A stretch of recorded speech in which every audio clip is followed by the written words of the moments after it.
Bonjour à toutes et à tous et bienvenue dans votre émission d'analyse pointue de l'actualité.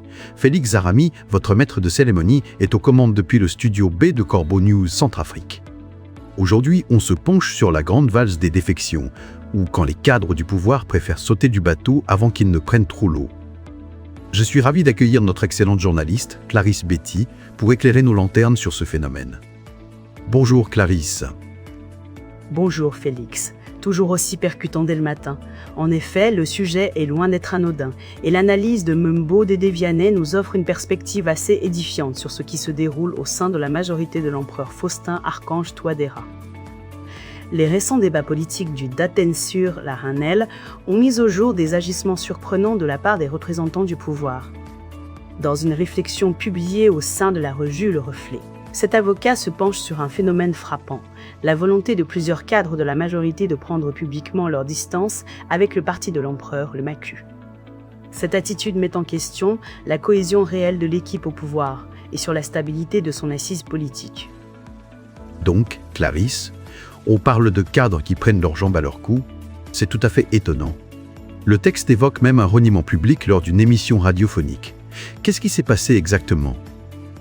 C'est là que l'histoire devient croustillante, Félix. L'événement qui sert de base à cette analyse est l'émission radiophonique Patara du 27 juin 2026. Au cours de celle-ci, le conseiller spécial du dictateur s'est retrouvé en difficulté devant l'opposition. Pressé par les arguments techniques de son interlocuteur, ce proche collaborateur du dictateur a choisi de déclarer qu'il n'avait jamais été adhérent du parti de l'empereur, le Macu. C'est tout à fait étonnant, Clarisse. Un conseiller spécial du dictateur, un pilier de son système, qui renie son propre parti en direct à l'antenne. On se demande ce qu'il se passe dans les coulisses. Mumbo Dédé Vianney donne-t-il une explication à cette volte-face ? Absolument, Félix. Pour Mumbo Dédé Vianney, cette déclaration est riche de signification. Elle émane d'une personnalité identifiée depuis des années comme l'un des défenseurs les plus actifs de l'action gouvernementale. Ce refus d'assumer l'étiquette de l'organisation politique majoritaire démontre une volonté claire d'éviter de porter la responsabilité du bilan de ce parti devant les citoyens. C'est une manière de se dédouaner publiquement. Se dédouaner, Clarisse, c'est le mot juste. Mais quels sont les motifs derrière cet éloignement stratégique ? Est-ce juste une question de survie individuelle ou y a-t-il des raisons plus profondes ? L'avocat explique ce comportement par plusieurs facteurs politiques majeurs. Premièrement, le parti du dictateur affiche des signes de fatigue et d'inconsistance devant les exigences de la gestion de l'État. Les cadres de la majorité constatent le manque de préparation et de solidité technique de leur propre camp lors des grands rendez-vous de discussion publique, ce qui les incite à se désolidariser pour préserver leur propre crédibilité individuelle. Et puis, deuxièmement, Félix, cet éloignement démontre une prise de conscience de l'essoufflement politique du mouvement. En refusant l'affiliation officielle, ces acteurs politiques cherchent à se ménager un avenir en dehors d'une structure qu'ils estiment sur le déclin.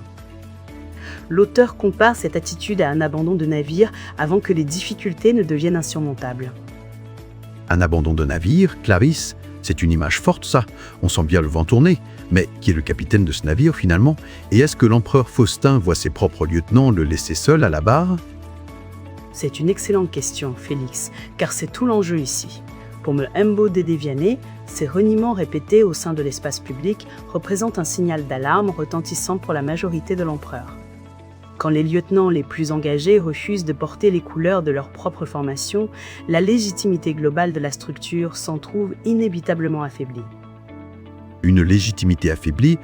Et pour conclure, Clarisse, l'avocat évoque la nécessité de revenir à des convictions fortes et transparentes. L'empereur Faustin, le dictateur, est-il capable d'entendre ce signal d'alarme ou préfère-t-il ignorer les fissures qui apparaissent dans son propre camp ? On peut légitimement se poser la question, Félix. Cette situation démontre la nécessité pour la classe politique de revenir à des convictions fortes et transparentes. L'avocat conclut en rappelant que la clarté des engagements est une exigence démocratique indispensable pour que la population puisse accorder sa confiance et pour que la jeunesse puisse envisager l'avenir du pays avec sérieux. C'était l'analyse de notre journaliste Eric Azoumi. Pour tous nos auditeurs, n'oubliez pas nos contacts pour nous joindre. Le WhatsApp au 26 60 550 48 38 et le téléphone au 26 67 67 66. Merci de votre écoute, à très vite sur Corbeau News Centrafrique.